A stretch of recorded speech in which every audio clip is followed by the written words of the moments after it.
देखिए, लगातार जब से आचार संहिता लागू हुई उसके बाद भी विधायक आलोक चतुर्वेदी जी ने आचार संहिता का उल्लंघन किया।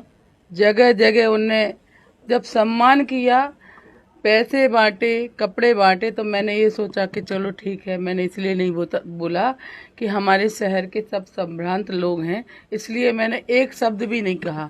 आचार संहिता के बाद भी ये हुआ, लेकिन कई दिनों से 2-4 दिन से पता चल रहा था कि गांव-गांव में लड़कियों को भेज के मशीन बांटने का और ट्रेनिंग देने का काम किया जा रहा है। इनके द्वारा एक लिस्ट बनाई जा रही है जो आचार संहिता का उल्लंघन है। प्रलोभन देने के लिए 1 महीना से लगातार प्रलोभन दे रहे हैं हमारे वोटरों को। मैं कहना चाहती हूँ कि छतरपुर विधायक इतने घबराए हुए हैं। ये लोकतंत्र है, ये प्रजातंत्र है। सामने आकर के चुनाव लड़ना चाहिए, जनता के अदालत में जाना चाहिए। आप 5 साल यहाँ के विधायक रहे हैं, जनता की अदालत में पहुँच के वहाँ जाके वोट मांगना चाहिए। आप लगातार ये काम कर रहे हैं, आचार संहिता का उल्लंघन करना, लड़कियों को भेजकर और साड़ियाँ भेजना, सामान भेजना, ये आचार संहिता का उल्लंघन है। और ये इतने डरे हुए हैं। लोकतंत्र है, इस लोकतंत्र में कितने ही चाहे उद्योगपति आप हो, ये नहीं चलता। इतने डरे हुए हैं कि ये लगातार प्रलोभन देने का काम कर रहे हैं। इसलिए जो आज मीडिया के माध्यम से भी मुझे सूचना प्राप्त हुई कि वहाँ पर ये हतना में, रामपुर में मशीनें बांट रहे थे, लड़कियां भी थी, लड़कियों के वीडियो भी है। उन्होंने कहा भी है कि पज्जन चतुर्वेदी जी ने हमें भेजा है ट्रेनिंग देने के लिए, मशीन बांटने के लिए।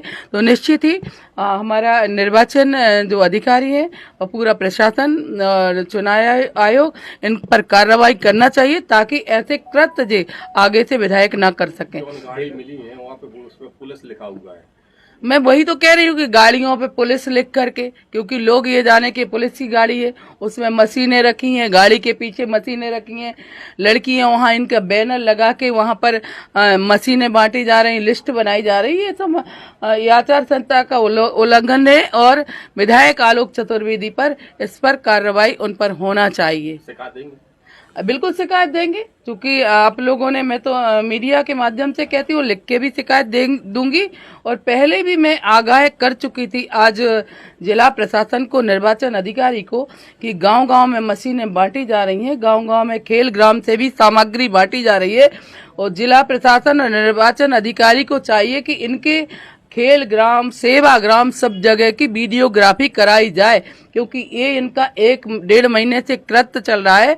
मैं फिर कह रही हूँ कि मैंने इसलिए बीच में नहीं बोला। आचार संहिता के बाद इनने 4 सभाएं की, वहां पर कपड़े बांटे, पैसे बांटे, तो ये उल्लंघन नहीं करना चाहिए। प्रजातंत्र है, लोकतंत्र है, आपको सामने आना चाहिए। विधायक जी, आप इतने मत डरो, ये जरूरी है कि चुनाव आपको हारना ही है। भारतीय जनता पार्टी है, हमने विकास किया है, काम किया है। 5 साल आपने कुछ नहीं किया, आप सम्मान भी कर रहे हैं और ये मशीनें बांटने का काम कर रहे हैं। बहनों को हमारी भारतीय जनता पार्टी ने सब कुछ दिया है, आपकी मशीन में कुछ नहीं होता, लेकिन आपने जो आचार संहिता का उल्लंघन किया है, निर्वाचन आयोग को इन पर कार्रवाई करना चाहिए।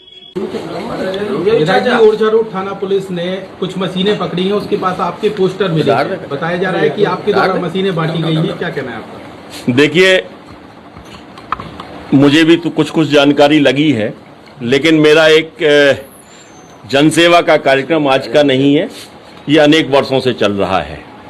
और ये कार्यक्रम निरंतर जनसेवा के जो हैं, ये मैं चलाता रहता हूँ।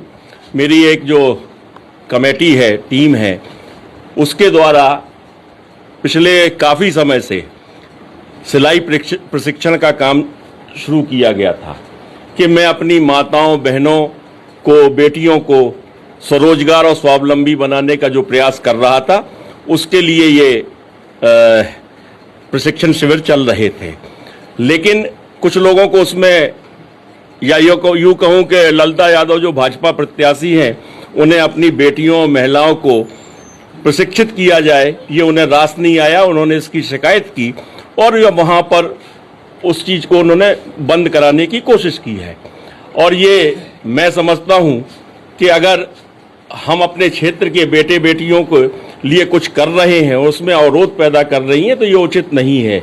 रहा सवाल दूसरा, मेरे सुनने में एक बात और भी आई है कि आप लोगों को भी मालूम है, अनेक वर्षों से रसोई चल रही है जिसमें वो जरूरतमंद लोग भोजन करने जाते हैं जो भोजन पा रहे हैं, वो परेशान लोग जाते हैं जिन्हें इस महंगाई के दौर में एक वक्त की रोटी भी नसीब नहीं होती है, वो लोग, उसकी भी शिकायत की है। चुनाव आचार संहिता का मतलब ये नहीं है। अभी दूसरी बात ये कहूं तो मैं तो अभी प्रत्याशी घोषित भी नहीं हुआ हूं। रहा सवाल भाजपा प्रत्याशी या ललिता यादव जी का कहना है कि मैं डरा हुआ हूं, मैं भय है मुझको, तो मैं रत्ती भर भयभीत नहीं हूं, ना डरा हुआ हूं।